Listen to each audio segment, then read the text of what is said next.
Big thanks to Masterbuilt for sponsoring this video. I'm going to show you how to make the most delicious barbecue chops recipe ever. It's going to be juicy, it's going to be tasty. Whoa! Let's follow along.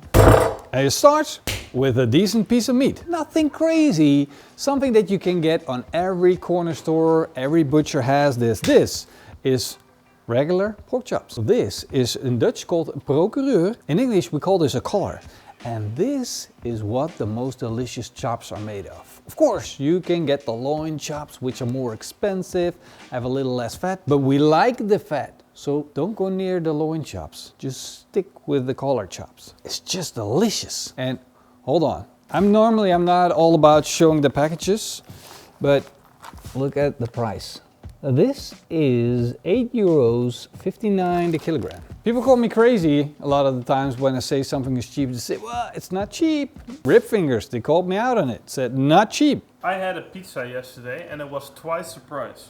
Twice the price of this. A pizza more expensive than a pork shoulder. All you need to do is take a big knife and slice it into steaks. And it's very simple to do. Just go in there and then take a look at the magic that sits inside this pork collar. Look at that. Dark red meat, great amount of intermuscular fat. Not too much fat though, but enough to give us flavor and leave us a lot of juicy meat. And the cool thing is just, you can cut these into steaks yourself. If you have someone do it for you, it's probably gonna be 1 finger thick steaks, and I like mine 2 fingers thick. That's going to make them more juicy, more tender, and we will be able to give them a little more time on the barbecue, and that means more taste for us. You saw the price. We're not doing anything crazy here. Get the cheap stuff, get some pork out, and then add some flavor to it. And I'm going to make a delicious barbecue rub out of 2 tablespoons of salt, 2 tablespoons of onion powder, 2 tablespoons of paprika powder, a teaspoon of garlic powder, a teaspoon of cloves powder, a teaspoon of nutmeg powder. And then I'm gonna mix it up. That's how I create PitmasterX's pork barbecue rub. This stuff is freaking amazing. And then I'm gonna sprinkle it on the pork steaks liberally. Want a nice thick coat. We got plenty of salt in there that's going to carry the weight of this beautiful piece of meat. And that meat's going to soak up all the flavor before it even hits the barbecue. That's how fine this rub is. Stick it on all sides. Don't be shy with this stuff. We want to make sure that we got plenty of it on there. This is the Masterbuilt 1050. This is a gravity offset smoker and it is a beast. It's perfect for smoking, and that's exactly what we're going to do, of course, with our delicious pork chops. First thing to do is fire this puppy up. Of course, first we gotta load it up with some charcoal, put some fire starters in, light it up, and set it to a temperature of 180 degrees Celsius. Once the Masterbuilt hits the barbecue temperatures, you know you're ready to go.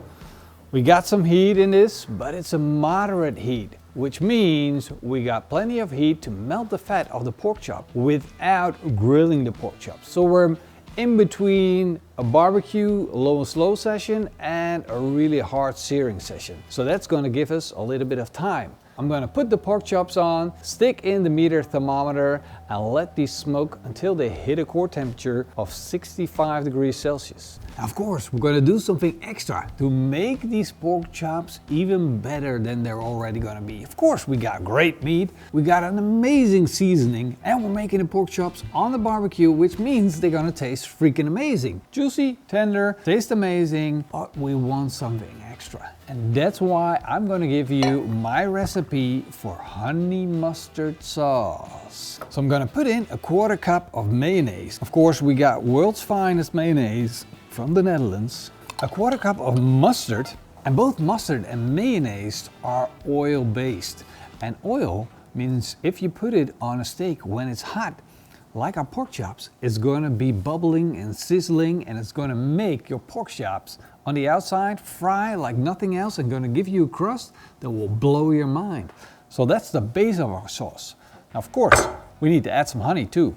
Of that, I'm also going to add a 1/4 cup. There we go. Now, if you want to go in another direction, you can now make vinaigrette out of this by adding 1 tablespoon of olive oil and 2 tablespoons of vinegar, turning it into a honey mustard vinaigrette that's going to be perfect for any salad or side dish that you'll ever make. But I'm not turning my sauce into a vinaigrette. The dill's gonna brighten the whole thing up, make it stand out a little bit. And therefore we're gonna need 2 tablespoons of fine, fresh chopped dill. It is so easy to make magic. Just a few ingredients. Remember, only 4 ingredients. This is not like some magic or something crazy. This is honey mustard sauce made with 4 ingredients that tastes like magic. Halfway through the cook, of course, we need to do the old flip to make sure they cook evenly. Look at that. They're picking up a nice bit of smoke. Starting to look good. Now you can see that the heat is not equally divided. These pork chops at the end, they have a little bit less of a sear mark. That's how you can tell. So I'm gonna flip them around, switch sides, and make sure they cook even.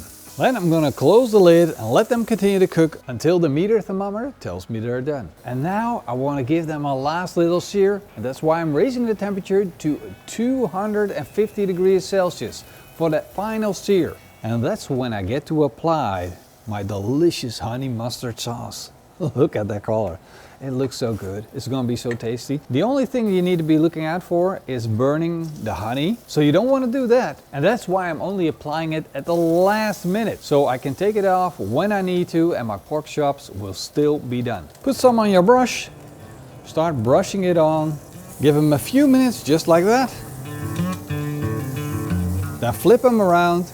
Brush on to the other side. And then they're ready to be taken off the barbecue. Just look at how delicious these pork chops look.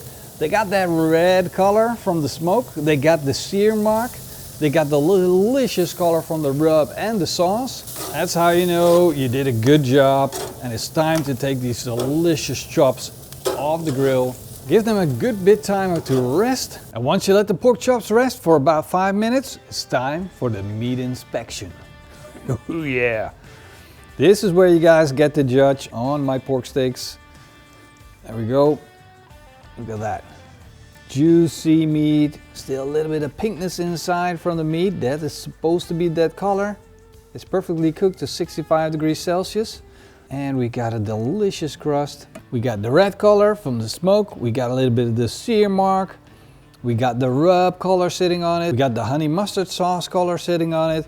This pork chop has it all. But what does it taste like?